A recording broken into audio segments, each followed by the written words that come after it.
৩.৫ বছর ধরে চলমান ইউক্রেন যুদ্ধের অবসান এবং শান্তি প্রতিষ্ঠার চেষ্টা হিসেবে গত শুক্রবার আলাস্কায় বৈঠক করেন রাশিয়ার প্রেসিডেন্ট ভ্লাদিমির পুতিন ও মার্কিন প্রেসিডেন্ট ডোনাল্ড ট্রাম্প। বৈঠকের প্রেক্ষাপটে সোমবার ট্রাম্প ইউক্রেনের প্রেসিডেন্ট ভ্লাদিমির জেলেনস্কির সঙ্গে বসেন যুদ্ধের অবসান নিয়ে আলোচনা করতে।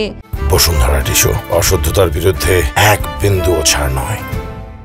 যদিও বৈঠকে বসার আগেই ট্রাম্প বলেছেন, স্থায়ী শান্তি চাইলে ইউক্রেনকে ক্রিমিয়া ফিরিয়ে নেওয়া কিংবা ন্যাটোতে যোগদানের স্বপ্ন ছাড়তে হবে। বর্তমানে ইউক্রেনের প্রায় ২০% এলাকা রাশিয়ার দখলে। এর মধ্যে রয়েছে ২০১৪ সালে দখল করা ক্রিমিয়া, পূর্বের দোনেতস্ক ও লুহানস্কের কিছু অংশ এবং ২০২২ সালের যুদ্ধের পর অধিকৃত খেরসন ও জাপোরোজিহিয়ার অংশ। রাশিয়া বর্তমানে ইউক্রেনের সর্বমোট ১,১৪,৫০০ বর্গ কিলোমিটার এলাকা দখল করেছে। দেশটির সক্রিয় ফ্রন্টলাইন প্রায় ১,০০০ কিলোমিটার বিস্তৃত, যার মধ্যে খার্কিভ, লুহানস্ক, দোনেতস্ক, জাপোরোজিহিয়া এবং খেরসন অঞ্চল রয়েছে।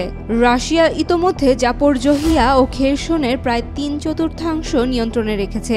খার্কিভ, সুমি, মাইকোলাইভ ও দিনিপ্রোপেট্রোভস্কের ছোট অংশ রাশিয়ার দখলে। সুমি ও খার্কিভের রাশিয়া প্রায় ৪০০ বর্গ কিলোমিটার নিয়ন্ত্রণ করে। দিনিপ্রোপেট্রোভস্কে সীমান্তলগ্ন একটি ছোট এলাকাও নিয়ন্ত্রণে নিয়েছে রুশ বাহিনী।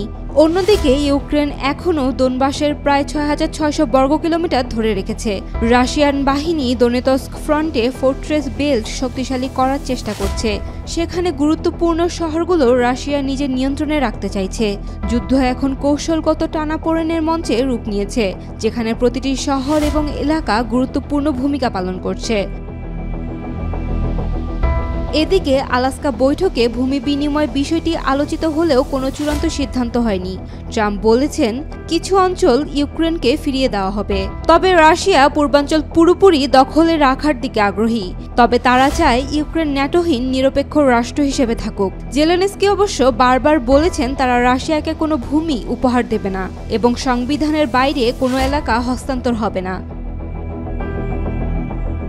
যুদ্ধ, কূটনীতি এবং প্রতিটি অঞ্চলকে ঘিরে তৈরি হওয়া স্ট্র্যাটেজিক টানাপোড়েন, সব মিলিয়ে ইউক্রেন যুদ্ধ এখন ইতিহাসের এক উত্তেজনাপূর্ণ মোড়ে।